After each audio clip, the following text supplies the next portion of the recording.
मिलाऊं मैं, न कोई वस्तु ऐसी है जिसे सेवा मिलाऊं मैं। अजब हैरान हूँ भगवन तुझे कैसे मनाऊं मैं। करूँ किस तौर आवाहन कि तू मौजूद हो हर जा। करूँ किस तौर आवाहन कि तू मौजूद हो हर जा। निरादर है बुलाने में अगर घंटी बजाऊं मैं।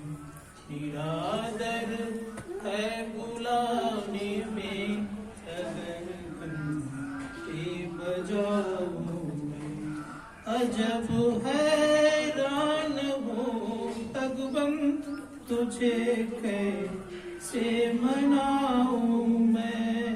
अजब हैरान हूँ भगवन तुझे कैसे रिझाऊं मैं। लगाना भोग का तुमको यह भी अपमान करना है।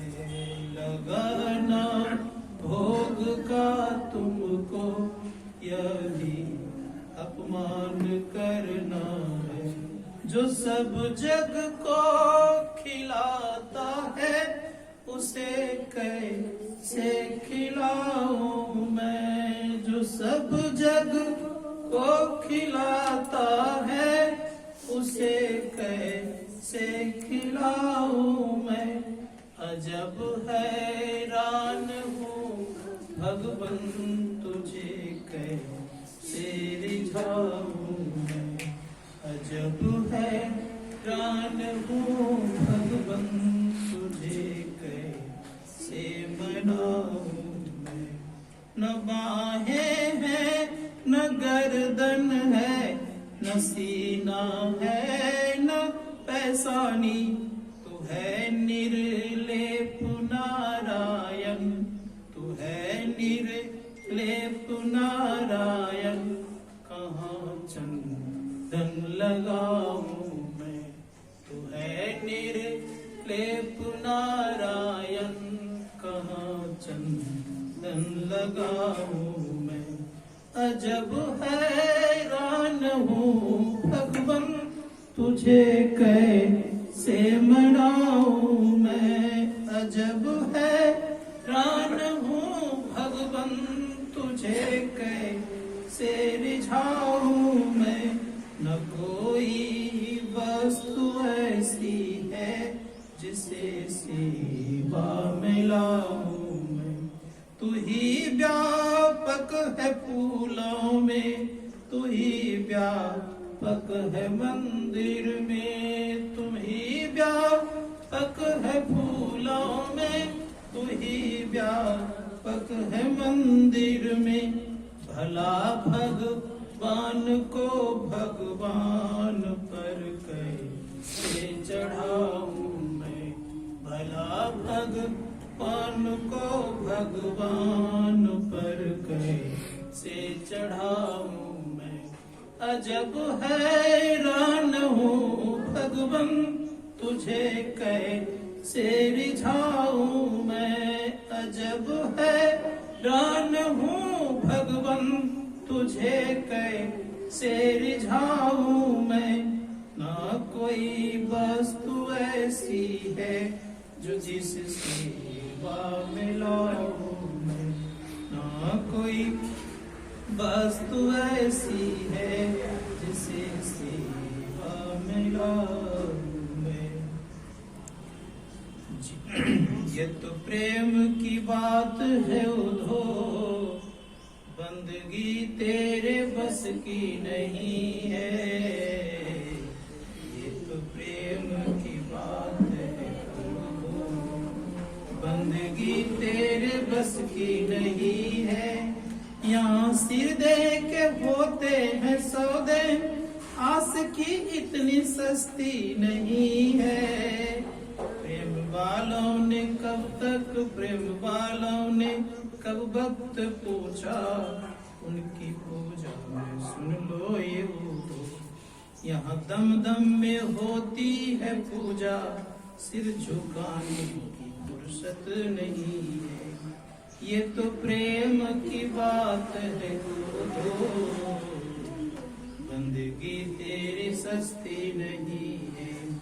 ये तो प्रेम की बात है दो, बंदगी तेरे बस की नहीं है। जो असल में है मस्ती में डूबे, उन्हें क्या परवाह जिंदगी की। जो उतरती है चढ़ती है मस्ती, वो हकीकत में मस्ती नहीं है। जिनकी नजरों में है श्याम प्यारे, वे तो रहते हैं जग से न्यारे। जिनकी नजरों में मोहन समाए, वे नजर फिर से तरसती नहीं है। बोलिए प्रेम से श्री सद्गुरु महाराज। बहुत सुंदर भजन है।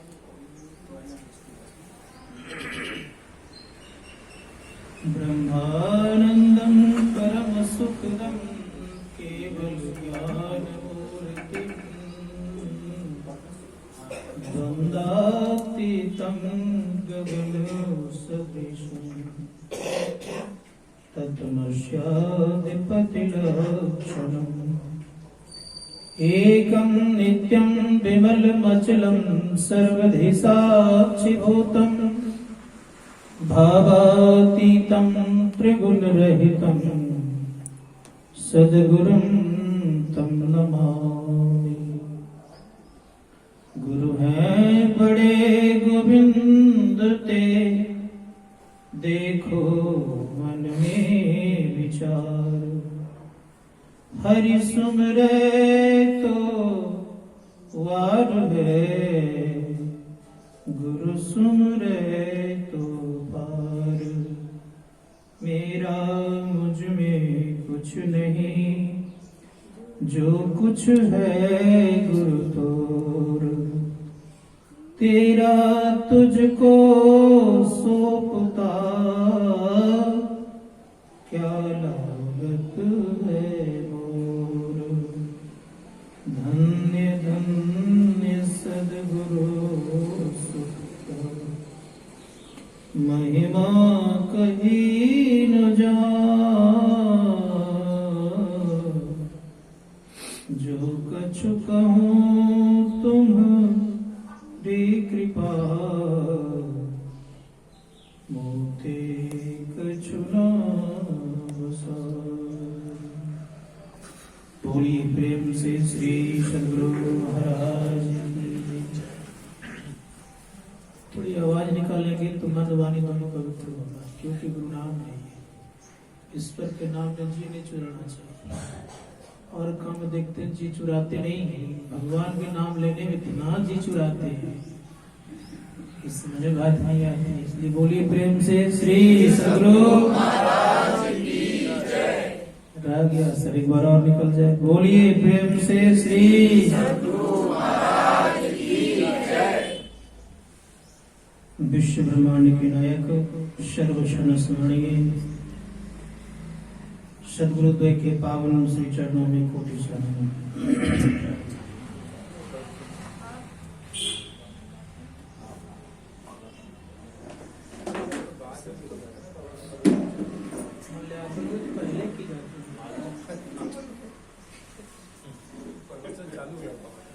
पहले सब करना चाहिए। पहले बाबा को पहले वहाँ। हाँ ठीक है, चलाएंगे। बोलिए बोलिए बोलिए।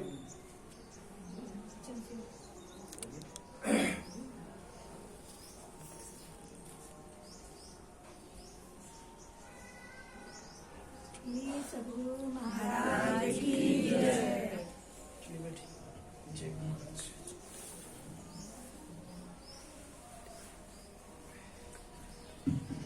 इनको तो गला में सब पहनने बड़ा भारी लगता है।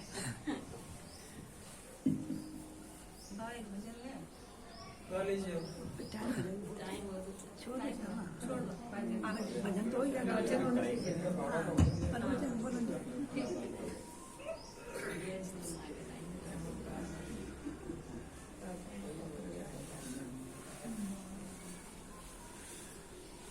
बोलिए प्रेम से श्री सद्गुरु महाराज की जय। विश्व ब्रह्मांड के नायक सर्वक्षण स्मरणीय सदगुरुद्वय के पावन श्री चरणों में कोटि सलाम। परमादरणीय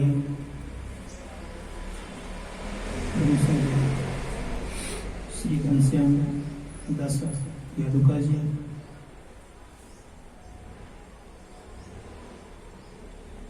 श्रीमती आदरणीय गायत्री माता जी, बहुतों का नाम जानता नहीं हूँ, फिर भी सबों की ये हार्दिक शुभकामना है, सबका अभिनंदन है। संवेद से आदरणीय सज्जन बिंदालय माताओं तथा भक्तिमती बालाओं, आज पे दिवसीय के सत्संग के दूसरे दिन में हम लोग उपस्थित हैं।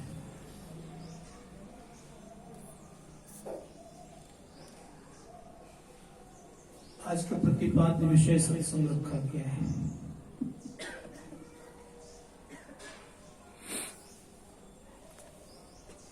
यहाँ पर जितने लोग बैठे हैं प्राय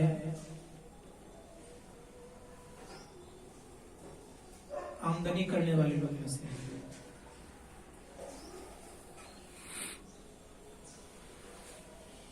सब कोई समय पर जाना चाहते हैं।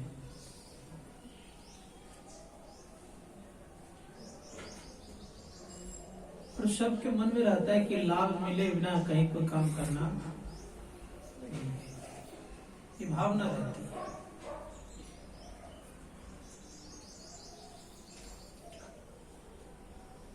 और केवल ये बात आप लोगों के मन में है, सो बात नहीं है। देवताओं के मन में यही बात होती है कि जहां जाना है वहां लाभ है। देवताओं में सर्वश्रेष्ठ होते त्रिदेव, ब्रह्मा, विष्णु और महेश। इसको ईश्वर कोटि का देवता कहा।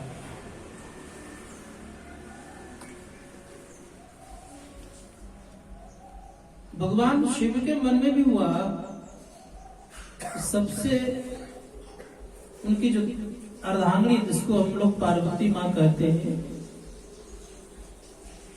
माँ पार्वती पूछती है कि भोलेनाथ जहां कहीं जाते हैं वहां लाभ अधिक है कि नहीं? क्योंकि उनका स्वभाव था नंदी वहां पर बैठना और चल देना। एक दिन संजोग से नंदी पर बैठ करके चल रहे थे।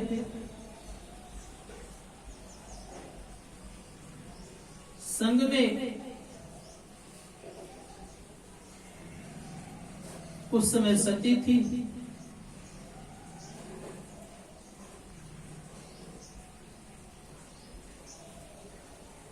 तो जैसे कैलाश से चले तो नीचे उतर गए, और जब नीचे उतर गए एक जगह को प्रणाम किया।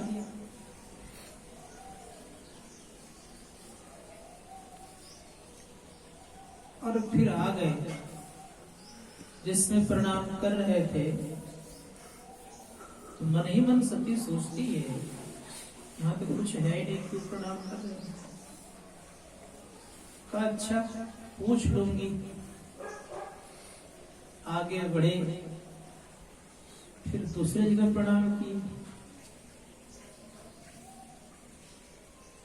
सती के मन में होने लग गया, लगता है भांग का गोला डबल खा लिया। जहां कुछ है नहीं वहां प्रणाम किए जा रहे हैं।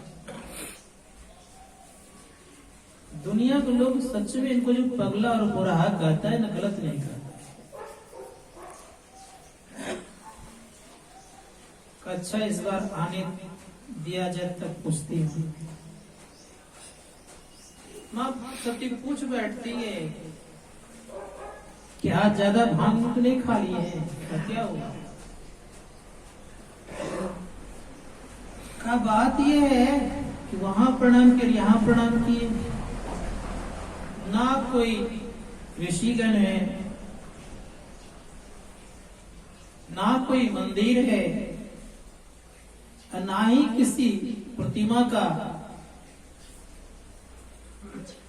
स्थापना की गई है, तो प्रणाम क्यों कर रहे हैं?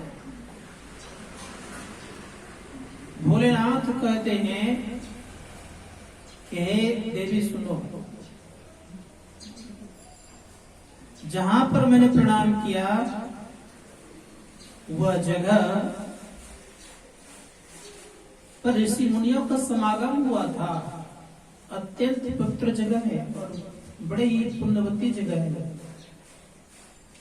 और यहाँ जो मैंने प्रणाम किया, यहाँ पर सत्संग होने वाला है, इसीलिए दोनों जगह मैंने प्रणाम किया।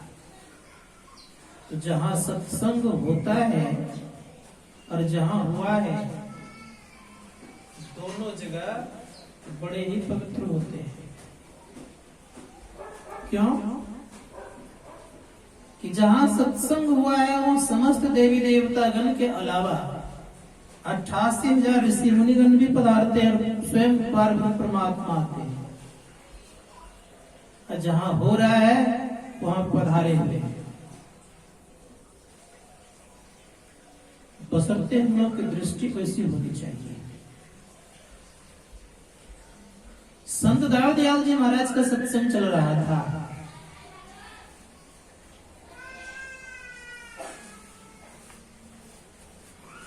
उन्होंने क्या किया, पीछे भक्तगणों का जगह की व्यवस्था कर दी, आगे में जगह छुड़वा दी। आगे में जगह, सब जगह छोड़ा जाता है, कुछ न कुछ यहाँ भी जगह छूटा हुआ है। कितनों आप कोशिश करेंगे कि पूरा भर देंगे, आप भर नहीं सकते। कुछ न कुछ जगह बचेगा ही, संख्या कितना अधिक क्यों न हो जाए। जगह छुड़वाया गया था।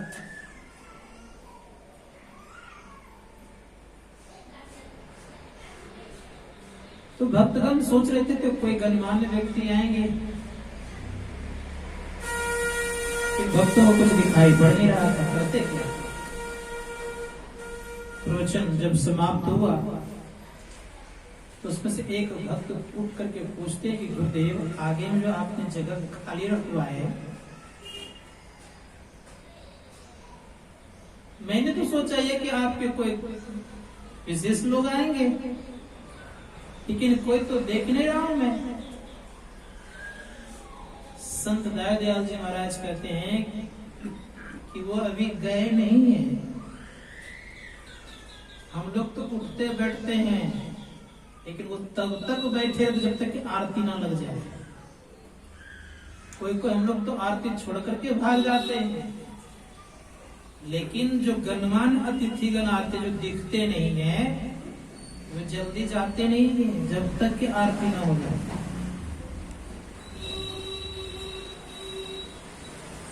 तो अभी गए नहीं है, बैठे हैं, अब कोई तो दिख नहीं रहे हैं।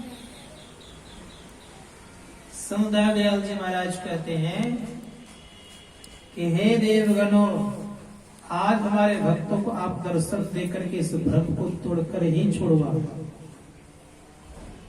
सभी देवगणों ने सभी भक्तों को दर्शन दिया। तो सत्संग में याद रखेंगे, समस्त देवी देवता बनाते हैं। तो मैं कह रहा था भोलेनाथ के संबंध में, तो भोलेनाथ से मां पार्वती पूछती है कि हे भोलेनाथ, सबसे ज्यादा लाभ कहां है? तो भगवान शंकर कहते हैं, गिरिजा संत समागम समन लाभ कछु आन, बिनु हरि कृपा न होए सो गावहि वेद पुराण। हे गिरिजा, संतों के समागम में जो लाभ है वे लाभ और कहीं आपको नहीं मिलेंगे। ये लाभ किनको मिलता है? तो भगवान शंकर से पूछे किनको लाभ मिलता है, तो कहा बिनु हरि कृपा न होई सो गावनी वेद पुराण। जब तक हरि परमात्मा की कृपा नहीं होगी तब तक सत्संग का लाभ मिलना मुश्किल है। जिन किसी को अगर सत्संग का लाभ मिल रहा है समझिएगा उन पर महती कृपा परमपिता परमात्मा की है। ये मत समझिएगा कि आप ऐसे आ गए हैं, उनकी कृपा हुई है तभी आए हैं आप। तो कितने लोग घर में पड़े हुए हैं, ये जाड़े के दिन में कंबल ढककर टप्पे सोए हुए हैं, इसमें कोई संदेह नहीं है। कितने लोग पेट के पीछे इतना परेशान होते होंगे। मैं एक बार मुंबई में सत्संग करने के लिए गया था, मुझे पता नहीं थी इतनी भीड़ लगती है वहां। चढ़ने भी उतनी परेशानी और निकलने भी उतनी परेशानी। उस बार से मैं दोबारा मुंबई जाना ही छोड़ दिया कि इतना भीड़ में कौन टेंशन ले जाकर। कितने बार लोग उनका एक बार आई है कि मुझे नहीं जाना है।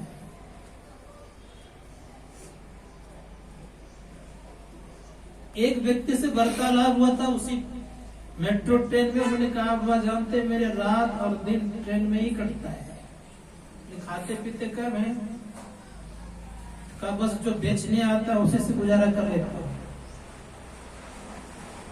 ये स्थिति है, लेकिन फिर भी बेचारे की भूख समाप्त होती नहीं है। आप लोग भूख समाप्त हो गई है?